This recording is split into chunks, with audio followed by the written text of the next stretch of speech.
नमस्कार, good evening. मैं हूं आकांक्षा शर्मा और आप देख रहे हैं बियॉन्ड द हेडलाइंस, जहां हम बात करते हैं सुर्खियों से हटकर और खबर की तह तक जाकर। भारत पाकिस्तान बॉर्डर पर फिर अलर्ट, जम्मू के सांबा जिले में पाकिस्तानी ड्रोन घुसा।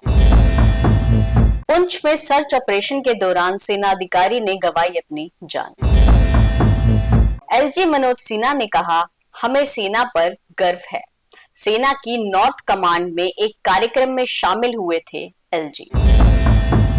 मौसम विभाग के अनुसार अभी 9 दिसंबर तक जम्मू कश्मीर में बारिश और बर्फबारी होने के कोई आसार नहीं। चुनाव के बाद रिलैक्स दिखे सीएम उमर अब्दुल्ला, अपने साथियों के साथ एक निजी शादी के लिए पहुंचे दिल्ली। और अब खबरें विस्तार से। मेरे साथ होंगे मेरे सीनियर सहयोगी दीपक खजूरिया। भारत पाकिस्तान बॉर्डर पर फिर से अलर्ट हो गया है। जम्मू के सांबा जिले में पाकिस्तानी ड्रोन घुस आया। दीपक जी, क्या खबर क्या है उसको लेकर? ड्रोन कहां से कैसे क्या आया है, पूरे हमारे व्यूअर्स को बताइए। आकांक्षा, ये घटना जो है शुक्रवार शनिवार मध्य रात्रि की है। शुक्रवार रात को जम्मू के सांबा जिले में इंटरनेशनल बॉर्डर जो भारत पाकिस्तान को जोड़ता है, वहां से चक बोरा एक पोस्ट है पाकिस्तान की, जो जम्मू के सांबा जिले के गगवाल के ऑपोजिट पड़ती है। चक बोरा से एक ड्रोन भारतीय टेरिटरी में एंटर हुआ और कुछ देर के लिए वो भारत के रीगल पोस्ट, जो फॉरवर्ड पोस्ट है, रीगल पोस्ट गगवाल इलाके में एग्जैक्टली आती है और उसके पास एक दो गांव है, वहां पर देखा गया। उसके बाद बीएसएफ तुरंत अलर्ट पर रही। हालांकि वो ड्रोन वहां से वापस लौट गया और जो जानकारी है कि बीएसएफ ने या जो हमारी सिक्योरिटी फोर्सेस है उन्होंने भी कोई फायर उस पर नहीं किया।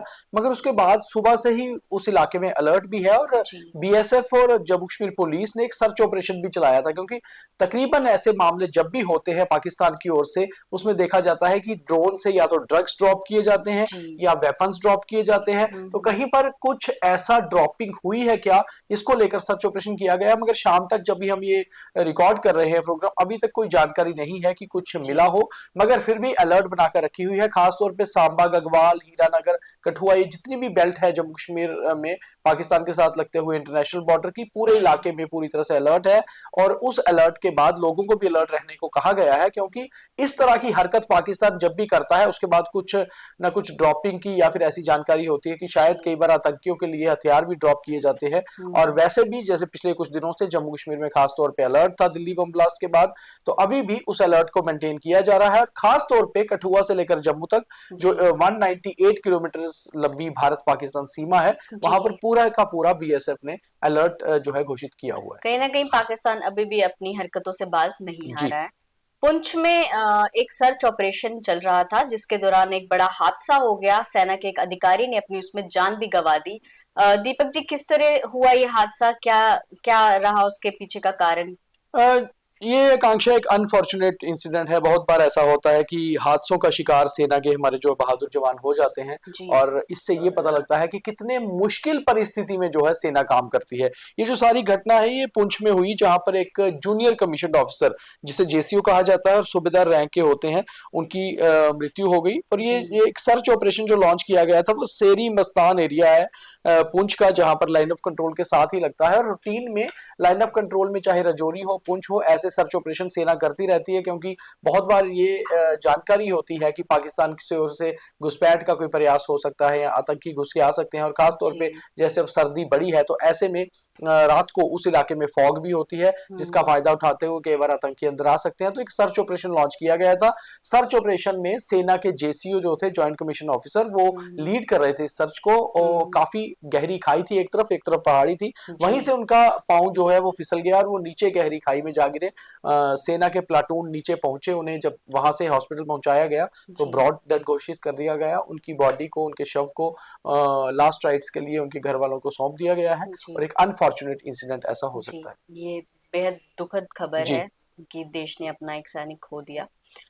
दीपक जी, अब बात करें हम लोग के सेना का नॉर्थ कमांड में एक कार्यक्रम था, जिसमें एलजी मनोज सिन्हा भी शामिल हुए। उन्होंने वहां पर सेना की बड़ी तारीफ की। उन्होंने ये कहा कि उन्हें अपनी सेना पर गर्व है।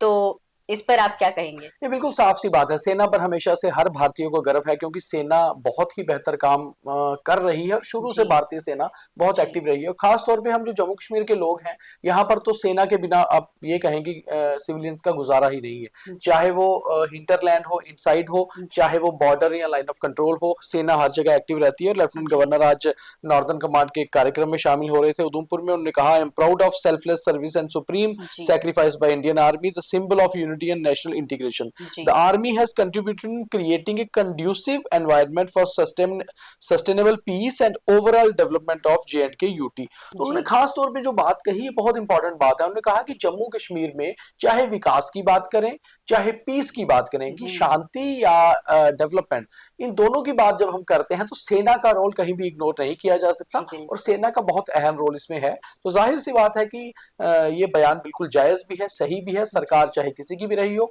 सेना ने जम्मू कश्मीर में वाकई में बहुत काम किया है। जी, और हमें भी अपनी सेना पर बहुत बिल्कुल। गर्व है।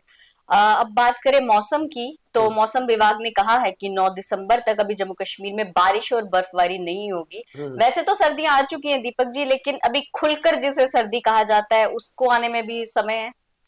बिल्कुल आकांक्षा जी की सर्दी का जो है आगाज तो हो चुका है। नॉर्मली जी नवंबर से सर्दी शुरू हो जाती है और इस बार भी नवंबर से टाइमली सर्दी शुरू हो गई है। पर जी जैसे पहले लग रहा था कि इस बार बरसात काफी जमकर हुई है और लेट तक मानसून रहे हैं सितंबर तक, जी तो ऐसा एहसास हो रहा था कि शायद इस बार सर्दी बहुत कड़ाके की पड़ेगी। जी मगर अभी तक जो मौसम विभाग का कहना है कि 9 दिसंबर तक जम्मू कश्मीर में बारिश और बर्फबारी के एहसास कोई आसार नहीं है। जी हालांकि अपर रीचेस पे हल्की सी स्नोफॉल पहलगाम गुलमर्ग में हुई थी, जी मगर जिस तरह से अभी आज 22 दिसंबर 21-22 नवंबर है और अभी 9 दिसंबर की अगर बात कर रहे हैं, तो कम से कम मान के चलिए अगले 15-16 दिन अभी बारिश या बर्फबारी नहीं होगी। मगर इससे एक नुकसान होता है। नॉर्मली क्या होता है, जब सर्दी शुरू होती है तो बहुत सारे वायरस रहते हैं जिससे लोग बीमार होते हैं, थ्रोट इन्फेक्शन, फीवर, ऐसी चीजें। जी तो इसका एक मान्यता रहती है, खास तौर पे डॉक्टर्स भी कहते हैं, एक्सपर्ट भी, कि जब बारिश से सर्दी का आगाज या शुरुआत होती है तो वो जी सर्दी सही सर्दी होती है, जिसे हम कहते हैं सूखी सर्दी बढ़ रही है, जिससे लोग बीमार हो रहे हैं। तो जी शायद अभी 15-20 दिन ऐसे ही चलेगा, मगर ऐसा नहीं है। मौसम जो है सर्द होते जाएगा, शायद टेम्परेचर में भी गिरावट आए, मगर जी बारिश और बर्फबारी के साथ जो सही सर्दी शुरू होती है जी उसको सही सर्दी उसी को कहा जाता है। और दूसरी ओर कश्मीर में तो 40 डेज ऑफ हार्श विंटर जो है वो लगभग 20 दिसंबर के आसपास शुरू होते हैं, जिसे जी चिल्ले कलां कहा जाता है, हम्म जिसको कहते हैं कि सही सर्दी जो है। और उसके हम्म बीच में जो स्नोफॉल होती है, फिर उसे वो लॉन्गेस्ट सरवाइव भी करती है, ज्यादा देर तक बर्फबारी रहती है। जी तो शायद उम्मीद है कि पिछले 2-3 सालों से जैसे सर्दी अच्छे से नहीं हुई थी, तो शायद इस बार सर्दी अच्छी रहे। मगर अभी लोगों को कम से कम बारिश के लिए कम से कम 15-20 दिन इंतजार करना पड़ेगा, जी ऐसा मौसम विभाग का कहना है। जी, ये बात रही मौसम की। जी। अब बात करते हैं अपने मुख्यमंत्री उमर अब्दुल्ला की, जो कि अपने साथियों के साथ दिल्ली पहुंचे एक निजी शादी के लिए। तो दीपक जी, कहीं ना कहीं चुनाव के बाद कुछ रिलैक्स हो गए हैं हमारे सीएम।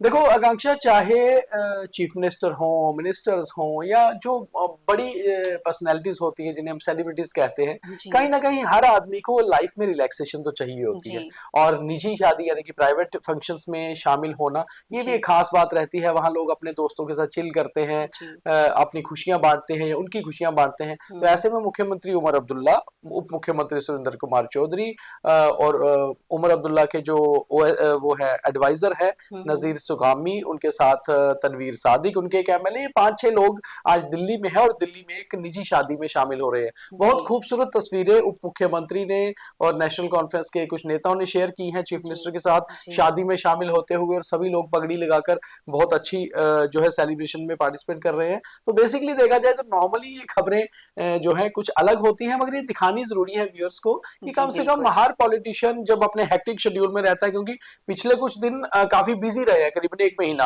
जी पहले जी असेंबली सेशन था, राज्यसभा चुनाव थे, फिर नगरोटा और बड़गाम में चुनाव थे, जी और उसके बाद जब ये रिलैक्स हुए हैं तो कम से कम अपने एक निजी फंक्शन में चिल कर रहे हैं, तो ये बहुत अच्छा होता है। और वैसे भी उमर अब्दुल्ला जो है वो अपने पर्सनल दोस्तों की शादियों में या पर्सनल फंक्शंस में बहुत विजिट करते हैं, और अपने जी दोस्तों के साथ बहुत बार देखा गया है कि ऐसे ही अच्छी मस्ती भरे पल जो है बहुत हल्के फुल्के पल बिताते नजर आते हैं। जी। तो ये थी अब तक की खबरें, और अब थॉट ऑफ द डे। और अब थॉट ऑफ द डे, बात करें रिश्तों की, तो चाहे रिश्ते हमें ऊपर वाला दे या वो रिश्ते खुद ब खुद बन जाएं, उनमें एक चीज का होना बहुत जरूरी है, और वो है वाइब। तो रिश्ते उसी के साथ मजबूत होते हैं जिसके साथ हमारी वाइब मैच होती है।